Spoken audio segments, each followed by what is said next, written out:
Hey, what is up, everybody? This is Rob, and if you're watching this video, I'm guessing you're like me, where you're a California, firearm owner, and you're looking into having an AR-15, and you want to go with a featureless setup. Now, with a featureless setup, there are a few rules, but one of the main ones is that you can't have a traditional, pistol grip on it.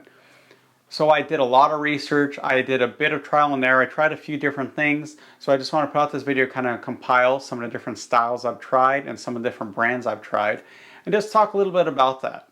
So let's go ahead and let me first show you guys my actual rifle and the current setup I have on it right now. So this is my featureless rifle. So as you can see, it is a 14.5-inch Daniel Defense upper with a pin and welded Surefire muzzle brake on the end. Remember, muzzle brake, because for featureless you cannot do a flash hider. But let's talk a little bit about the grip. So this is the B5 Systems Fin grip. So let me just put this a little bit closer. So as you can see, it does have a nice stippled look to it, and it's not the worst looking in terms of fin grips.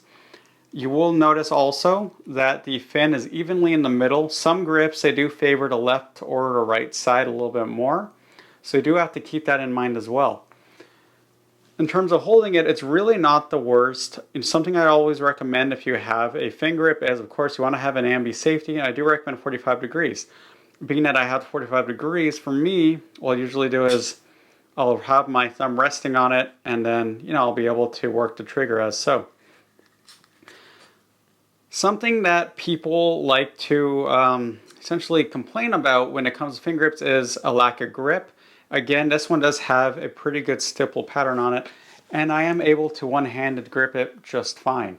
I do have smaller hands, so I will admit that does, sort of help me when it comes to having a fin grip. But just have a little bit of grip strength and you're probably going to be good to go. People like to talk also about the lack of control when you're using a fin grip. But let's remember something, right? When you are using your rifle, your support hand, this is the one that's supposed to be, the stability. Because remember, you're supposed to use your support hand to drive the rifle into your body, right?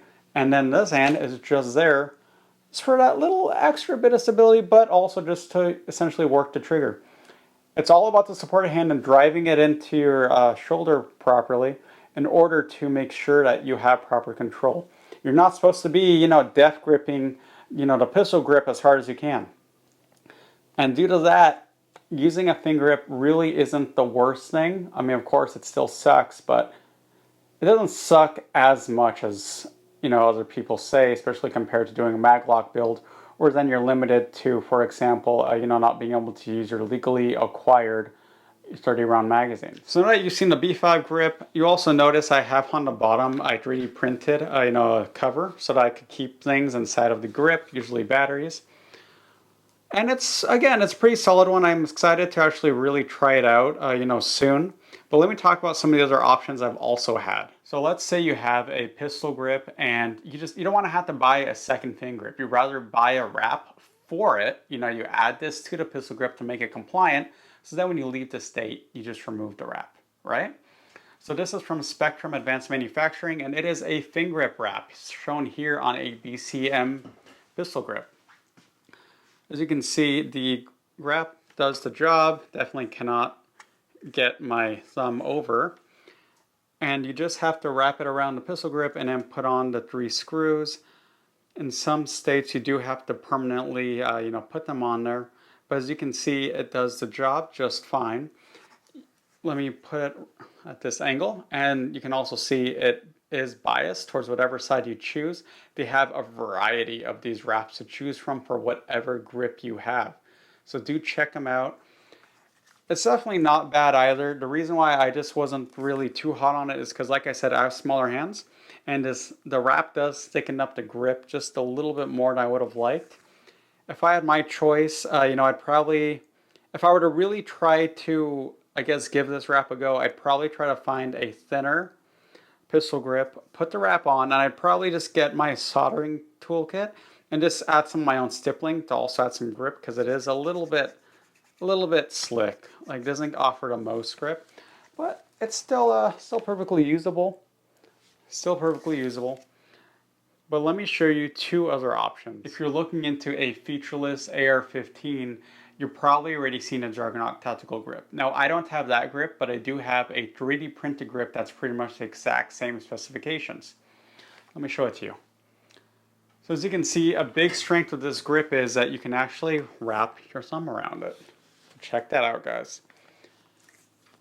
So the whole thing with the pistol grip law is supposed to be, so let me turn it around, is that your thumb is not supposed to be able to essentially go below this imaginary line drawn right here at the top of the trigger. That's the legal loophole, that's sort of being exploited with this grip. And it's really not bad. It feels, it does feel nice to get to wrap my thumb around, but I'm still a little bit more partial to the fin.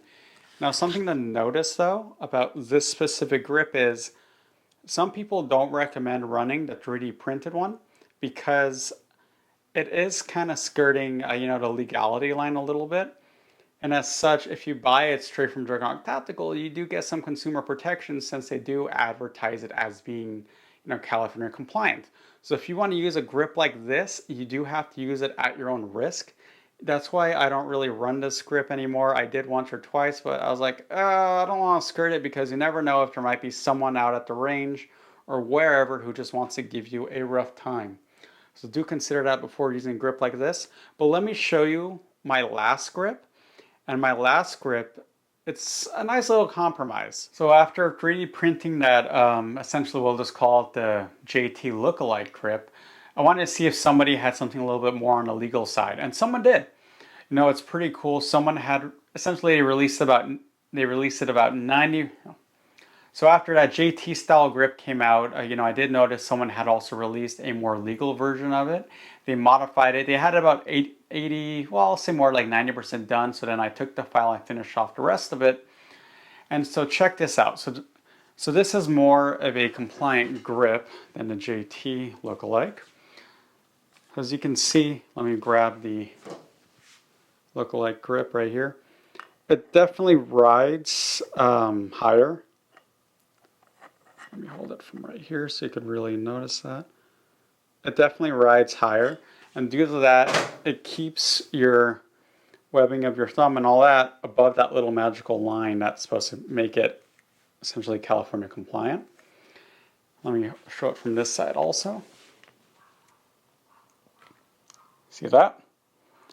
So you're still able to wrap your thumb around. The trigger pull is a little bit longer because obviously it's more of a, some people call it more of a rifle feel because you do have to reach out a little bit more. Also, extended mag release is always appreciated, but it's not bad. I've definitely had a lot of fun with my rifle in this configuration. It handles just fine in my opinion. I'm just testing out that B5 fin for a little bit, and I'm just going to really decide which one I like. I do 3D print this grip for people. If anyone really wanted one, just reach out to me. I'll let you know how much I 3D printed for. Of course, I don't make any legal claims to its legality of it. I'm just here as a middleman just to 3D print it. If you do want to buy one from me, I do 3D print this grip actually for people who want it. If you wanted one, let me know. I don't make any claims to legality though. You're kind of on your own on that one. It's up to how you want to interpret the law. And that is that, guys. It really does depend on what you guys want. Do you want the normal fin grip? Do you want the fin wrap? Or do you want one of those funkier handling grips? Overall for me, I'm just seeing how the B5 does for now. I do think it's probably the best looking from a visual standpoint. And what I do like though is it's just kind of nice to not have to have a mag lock set up because everything here is compliant. Again, I have the muzzle brake on the end, the fin grip, and then this stock, it's actually fixed via a stock stop device I have installed into the buffer tube. So this can't move either. So it is 100% California legal. But whatever it is you want to do, just make sure to stay safe about it. Don't get in trouble. So let me know what you guys think is the best grip option for the rifle, guys, alright? I like to use my videos as a form of discussion more than anything. So with that, let me know. And this is Rob, and have a good one.